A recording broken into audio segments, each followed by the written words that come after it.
One of the biggest rookie mistakes I see is showing up unprepared and blowing your one shot. To help you avoid that, I created an on-demand masterclass that walks you through the 2 frameworks that you need to launch a thriving career as an independent adjuster. And you can register right now at adjustertv.com/deployment.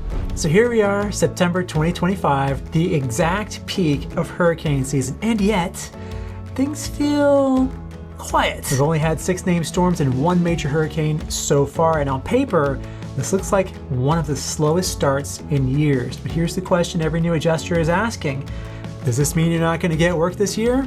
Or is the second half of the season about to explode? Back in 2013, the Atlantic produced 14 named storms. Sounds pretty active, right? But only 2 of those storms became hurricanes, and they were both very, very weak. Not a single one made landfall in the United States. It was one of the most uneventful hurricane seasons in decades. And for thousands of new independent adjusters at that time, that meant months of waiting by the phone with nothing to show for it. They had the licenses, the training, the equipment, but no storm to work. Therefore, many of them never got their careers off the ground. They quit before they even had the chance to prove themselves.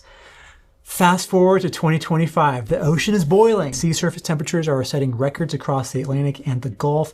Forecasts from NOAA and Colorado State University are still calling for multiple major hurricanes this year. But here we are in September, and pretty much nothing has hit land. And because of this, new adjusters are feeling that same frustration from 13. You might be asking yourselves, did I make a mistake? Did I miss my window? Was all this preparation for nothing? That uncertainty is brutal, especially when you're just starting out. But here's one of the biggest things about this industry that a lot of people forget. This waiting game is part of the job, and it always has been. I remember my first deployment in 2020. It wasn't even a hurricane. I got trained up in 1999, but somehow managed to miss Hurricane Floyd. And then I sat there for months wondering if anything was actually going to happen. At some point in there, I actually gave up on being an adjuster and just went back to my job at the Food Network. But then in May of 2020, a buddy of mine called and said if I wanted to work, Pilot was looking for adjusters for a huge hailstorm in Chicago, and that one storm completely changed my career. It started my career. Between those big calls, there are always long stretches of silence. Therefore, the adjusters who succeed in this business are the ones who treat it like a long game. They understand that storms come in cycles. They keep their powder dry through the quiet times. And instead of burning out or giving up, they use that downtime to sharpen their edge and become more valuable. But a slow season like this is only a problem for new adjusters. It's a completely different story for experienced adjusters, and we'll talk about that in a minute. But first, what does that look like in practice? What do you do in the downtime as a new adjuster? Well, there's 3 big strategies. First, stack up as many licenses as you can, not just the easy ones like Texas and Florida. Go after the tough, densely populated states like New York and California. Those licenses really can be golden tickets. They open the door to more work, including remote work from home assignments, which in order to work remote, you have to have the license in that state. If you want to set yourself apart from the pack, this is one of the best ways to do it. It's really the prime way.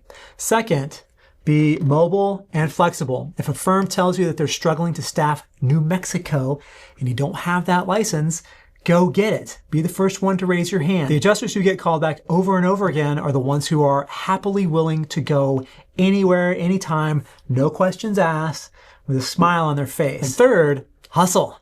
This is not a set it and forget it career. Get on as many rosters as possible and then follow up with them. And I don't mean with email. You have to call them once a week even. Learn the names of deployment managers and team leads. Build relationships until they know who you are, and that persistence absolutely pays off. But Matt, how am I supposed to feed my family when I can't get my claims career off the ground? Like I said a minute ago, a slow season is only a problem for brand new adjusters. Once you're established, you'll hardly notice. In my own career, I only deployed to 6 hurricanes in 20 years. 6. And yet, every single year after my ramp-up phase, I made a comfortable 6-figure income as an independent adjuster. And why? Because I was heavily licensed, I stayed connected with good firms, and I worked everything: hail, wind, daily claims, winter storms. I made myself indispensable to my carrier and IA firm partners by putting a lot of effort into being good at this work. Hurricanes may grab headlines and are often what starts adjusting careers, but they aren't what keeps good adjusters living the dream. But for new adjusters, the tougher challenge is often deciding when to quit your day job. If you want to be instantly deployable for a hurricane, the right move would have been back in July. That way you could have given your boss a proper month's notice, left on great terms, and trained up your replacement. Never burn that bridge. You want to paint it, decorate it, cover it in ribeye steaks, because if the season fizzles, you might need to walk back across it.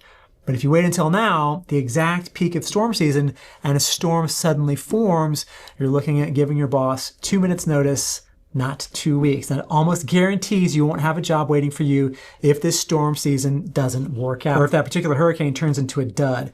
On the other hand, if you decided months ago that you were all in, then you already quit with grace. You've got savings, and maybe you've picked up easy, flexible work like Uber or even waiting tables. That's the smart way to ride out the uncertainty. Listen, if you've got iron guts and you're willing to do whatever it takes, then here's the mindset that you're going to need. If you stick it out long enough, you will become an IA. It will absolutely 100% happen. Maybe not on your timeline, maybe not when you're comfortable, but it will happen sooner or later. The people who accept that reality are the ones who build lasting careers. And if 2025 ends up being quiet, just remember, quiet seasons don't last forever. Some years, 2005, 2017, even last year, can be absolutely devastating. Others are calm, and coastal residents get a little breather, but this is just part of being an IA. The best adjusters manage their careers to ride those waves without sinking. Hurricane seasons rise and they fall. Some years they rewrite history, other years they're completely absent and it's crickets.